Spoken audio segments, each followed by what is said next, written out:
What up, gamers, and welcome to the Meta Report. Today, we'll be looking at all of the top comps. Today, we're going to be sorting by AVP on Meta TFT. Additionally, we'll also be checking out the meta trends on tactics.tools. So with that out of the way, let's just get into it. So looking at the patch as a whole, if you guys missed the patch rundown I uploaded the other day, or you didn't look at the notes, the biggest change to the notes, the things that will mostly impact for your game, is the nerf to 4 Vanguard.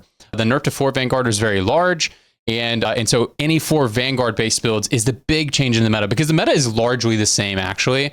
And the other big change is, since the reduction of true damage of Ahri and a couple of other things made Wukong a lot more powerful, in addition to also the Vanguards being weaker, made Wukong based builds a lot stronger. So those are the big highlights. So let's actually go through the meta now. So as we see here in AVP, we have a sort of AVP again, guys. Ahri is still the best build, Bastion Ahri. So guys, if you want to play Ahri, she's still very, very, very strong, and you will still use the arcane thing onto Ahri unless you hit a Xerath in the hyper late game. Consider running Xerath and running his arcane bonus. But yeah, guys, same build, double adaptive plus damage on your Ahri, and then tank line in front of you, or you can do a build like this, adaptive death cap or archangel plus a JG. That's also a very good build, but typically people go double mana, 1 damage amp, and that is going to be good to go. Same as last patch, guys. Same as last patch. You just build the same, reroll these guys, put the carry items on Ahri first, put the tank items on whoever your 3-star up here, and then put your leftover carry items on your Zoe 3 or your Rise 2 later on in the game. GG. Another build that is very strong right now is the Spider Queen build, and this is vertical shape Spider Queen.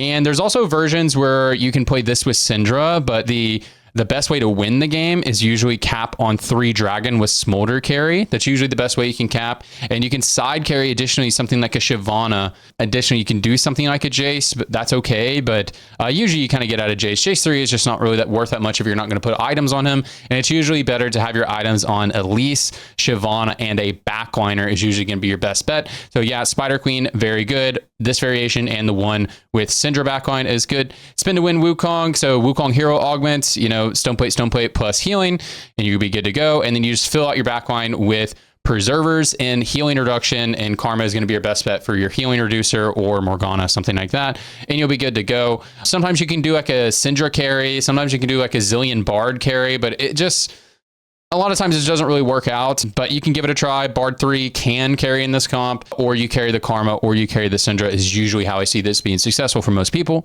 Going up here, again, just a lot of the hero augments are very, very, very strong. So this is a Poppy build with Ahri backline. These builds are actually kind of separate. They don't necessarily have to go together. It just so happens that both Ahri and both hero augment Poppy are both very strong, and they fit on the same board.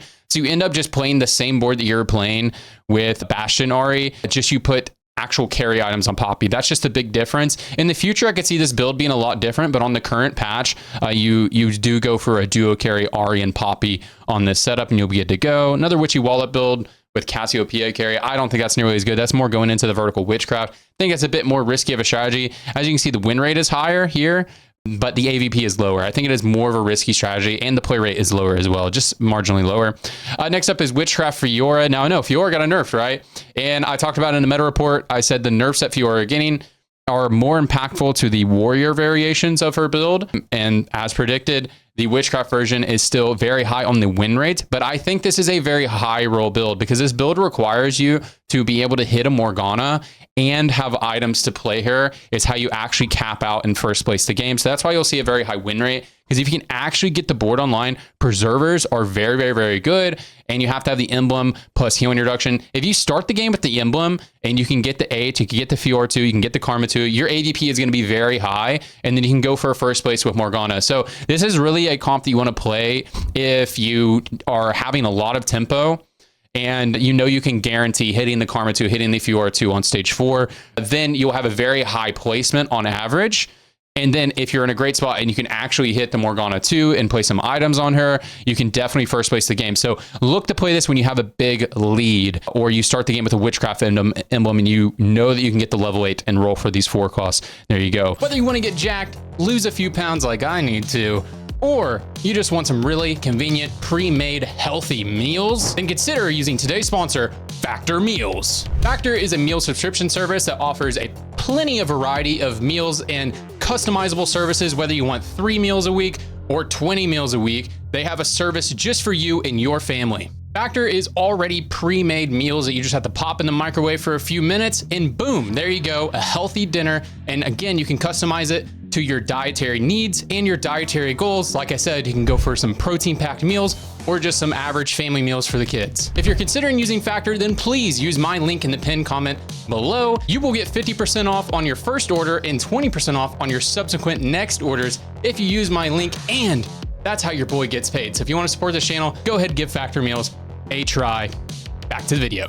Next up is Portal Rise. As you see, the pick rate is extremely high on this, but the AVP is very good. So the AVP is really good because this comp is really, really easy to play. It's very intuitive. You have a lot of outs. You can go to 6 portal, 8 portal, you know, that sort of thing. You can do 4 Scholar. You can do a lot of different setups. You can cap on Nora with some mages. There's a lot of outs to this comp, so that's why this comp's very popular. A lot of outs, and it's very easy to play. So yeah, if you guys want to play this, again, it's another fast 8 comp. So usually you try to, when you play fast 8 comps, you want to play them from a lead usually, or check the lobby to see if you're contested, because this is very contested here. So yeah, I would only recommend looking to play this from a lead, because again, it's just going to be a lottery to hit your Rise. If you're stuck on Rise 1, 6 portal, it's very, very, very tough. A +1, any type of emblems are really, really, really good in this comp. You can use a lot of different emblems. So especially if you're on like a portal where you get emblems or something like that, or you have augments that give you emblems, then look to play some portal. It's a very easy comp to play, very flexible outs. Next up is like Honeymancy Tristana. I'll just talk about Tristana on her own. Like there's a lot of Tristana carry builds, like one where you do this like Tristana Kog'Maw. I'm not a huge believer in this. Like look at the win rate, it's so small. It's like a good top 4 build. There's also some like Tristana Katarina builds. There's Tristana Rumble builds, which I think is actually good. I think Rumble's a beast, even though the pick rate isn't super, or the AVP isn't super great right here. But yeah, you guys can play some of these 2-cost rerolls. They're fine for top 4ing, but hard to first place with, I think.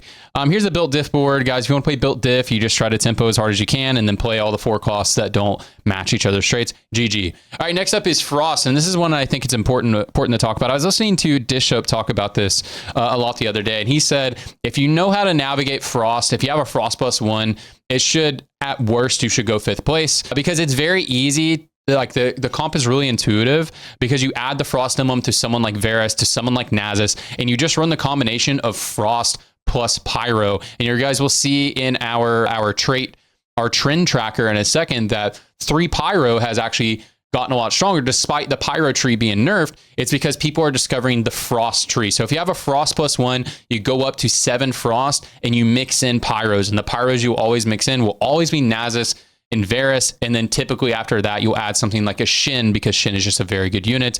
And then you can, once you hit your Diana, then we will actually have the Bastion. So this is very good. You primarily want to carry Olaf and Varus. Additionally, you can look for reroll setups with Hui, and you can be good to go. Next up, Katarina. So Katarina, I knew would be a lot stronger on this patch, because they nerfed all the other warriors, but the warrior setup is still really good. So this is a vertical warrior setup, 4 warrior, 2 fairy. I think there is going to be some 4 fairy or 6 fairy variations. I think maybe that's something that'll be figured out next patch, but be looking out for that. I definitely think 4 fairy could be something like Tristana Katarina duo. I don't see a lot of people play that, but I definitely think that could be a thing. I think maybe the reason why that might not be a thing is because there's a lot of people who can test Tristana with some other rerolls. So, but look out for that in the future. I think that could be good. So this is Katarina primary. Ever since they nerfed Nyla, Katarina primary has gotten a lot better. And you'll look for a build that's something like this, Hand of Justice, JG. But if you're going to go into the vertical for warrior, you could also consider putting like a Spark here with your JG instead of the healing. That's something to consider, but typically this build is going to be really good. And then you just pair these units with Preservers and Shapeshifter, stuff like that. So you can buff your Fiora and you can get some Pyro stacks going to be good to go. Yeah, it's a pretty cool build. This is kind of a slow roll on 7. Additionally, you can roll it down on 6 to just get the 2-star warriors and carry like a Nyla until you can move your items to Katarina, because sometimes you can't look for 3 stars there, or 2-star Katarina on stage 3. Sometimes you can't hit that. So that's something that you could do on stage 3, and then on stage 4, go for a board that looks something like this. And that's when you roll for your Katarina 3. So Molten Rumble, you can play Rumble in a lot of different builds. There's Sugarcraft, there's Vertical Vanguards, There is this Tristana type setup. So something to note about the Vanguard nerf is that the Vanguard nerf only nerfed 4 Vanguard, not 6. So if you're doing these hero augment builds and you want to play deep into the Vanguard, just go to 6 and there's no nerf actually. That's why Deja Vu Galio is still performing amazingly well. And we'll see on the trends too that's doing even better. All right, we'll talk about just a few more builds and then we'll get into the other stuff. So another big winner of the patch I thought was Vhagar. Now you see the stats don't look super great, but the win rate is really high, right? People are picking this a little bit too more often than you should. But yeah, you want to look for a setup like this. Blue buff for Sojin. His attack speed's actually really fast. You can go for a Sojin, plus a Nashor's, plus damage amp. And JG or Deathcap are both fine. I typically like JG. I think Deathcap is better for your general power curve throughout the game. But when you get that Giga Cap, the JG is super, super nice. So if you actually crit, it's insane. I also go for builds like Mana Gain, Guardbreaker JG. I like that. Or Hodge JG. I like healing on this guy a lot. Healing on him is very, very, very good. You can get into some like 1v9 scenarios, hyper late game. It's very good.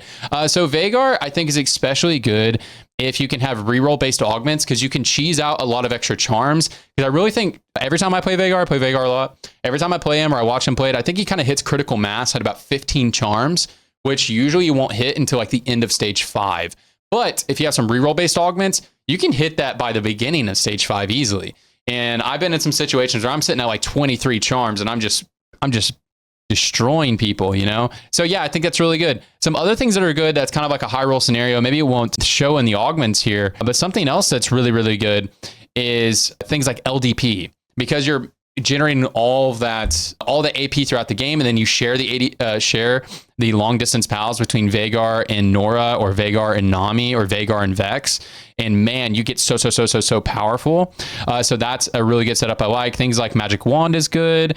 And how many mages do you guys want to go up to? You want to go up to at least 5 every time you play Vhagar. You want to have at least 5 so that you don't have the penalty, the big penalty, like the minus 30 AP. 30% AP, and then you can really utilize things like LDP and that sort of thing. Very, very, very good. Your end game usually is out on 3 portal, which did get nerfed on the patch. It's usually your end game. You run the Taric, you run the Galio, run the Nora, that gives you 3 portal. Sometimes you can end the game with 4 Vanguard, but the Giga Cap, the real Giga Cap for a first place, is actually running Arcana, because once you can end up running Xerath plus, you know, Tom Kench or whatever, and you get that true damage proc on Vhagar is insane. And if you've been rolling for your charms throughout the game to spike your Vhagar, that also spikes your Xerath. So if you can get your Xerath to cast, then that's crazy as well. Here's another vertical warrior. This is like a 6 warrior into Callista, or 4 warrior into Callista. Callista warrior builds I think are still good, or Callista fairy builds are still good. You know, again, any level 8 build, you normally need to play with some type of lead, some type of tempo. And then some other things that I think are like Preserver Jinx, I think is a good build. Maybe, I think it's picked more often than it probably should be. And that's why it'll reflect poorly in the stats, because there's a lot of times where people will contest for Jinx when they really should just be playing Callista. And I think that hurts people. But as I said, this is going up because, again, Wukong based builds are very, very, very strong. Other thing that I think is messing up some of these Wukong based builds is that Wukong is starting to be contested. So you'll see somebody going for like a Preserver Wukong build, then you'll see like a Jinx build, and then like both of them are kind of gonna suffer because of that. So just make sure you're scouting the lobby if you want to play a Wukong build that you're not contested, because Wukong 3 is extremely important for actually top 4ing. Now let's look over at the meta trends here, the meta trending tab. And I think this is really interesting for this patch. So biggest winner obviously is Wukong. Again, Wukong based builds are going to be a lot stronger because the true damage nerf to Ahri, obviously it's going to be great. Jax, I mean, his stats are just bad. I mean, you shouldn't have a Jax on your board unless you're playing 7 multi-striker, but 7 multi-striker is not so good, not so hot. Some of these things that were nerfed earlier are getting a little bit better, like Kassadin's getting better because he was nerfed on the previous patch, was not nerfed on this one. Makes sense to me. Gwen coming up in priority because, again, they nerfed Fiora, but now Gwen's getting in. I think Sugarcraft is a little bit stronger in this patch.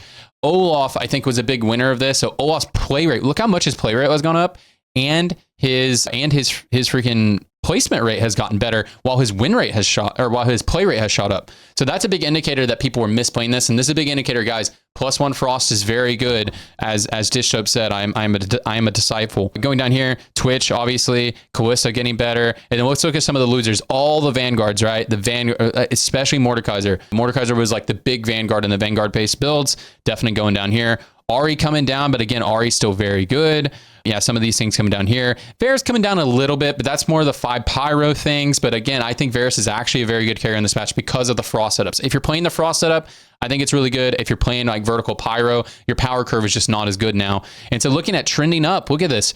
So as I said, they nerfed the whole pyro tree, but despite that, 3 pyro is doing better, and that is because the frost. That's because of the frost comps. So guys, look out for the frost comps. Very good. And 4 pyro, again, doing better as well. But then 5 pyro is doing worse. 4 vanguards doing worse. 7 multis coming up because, again, Cassinan, since everybody else got nerfed, Cassin's a little bit stronger. There's a lot of people warrior rerolling, which is a nerfed build. And so if you're going to try to Cassinan thing, Cassin's kind of making a comeback here, right? 6 portal is getting better, right? But the stats are still not that great because it's way too contested. 8 witchcraft, look at that, crazy. Shapeshifter looking good. 4 fairy, as I said, is starting to look a little better. Nobody plays it, but I think guys look out for some 4 fairy based builds, especially when Tristana is not as contested of a unit. Looking at some things that are getting better. Look, Galio, like I said in the patch rundown, even though they nerf Vanguard, it doesn't matter because if you're playing Galio, you're playing 6 Vanguard. So it hurts his mid game a little bit, but look at that. It's getting even better, man. Now, I don't know what's going on with the play rate, but that must be a bug because people play this. But anyways, Rumble got a little bit worse, but maybe that's probably just people building wrong. I really think it's people building wrong. They're probably doing the 4 Vanguard setups. Maybe try some Sugarcraft setups, maybe try some 6 Vanguard setups. That's probably why that's doing worse. I think Rumble is still a beast and it should not be feeling these nerfs quite as much. Again, look at all the other hero augments doing even better. Frost +1, that's people starting to notice that Frost +1 is actually good. But anyways, guys, that's it for the meta report. Hope this was helpful to you guys, and good luck climbing.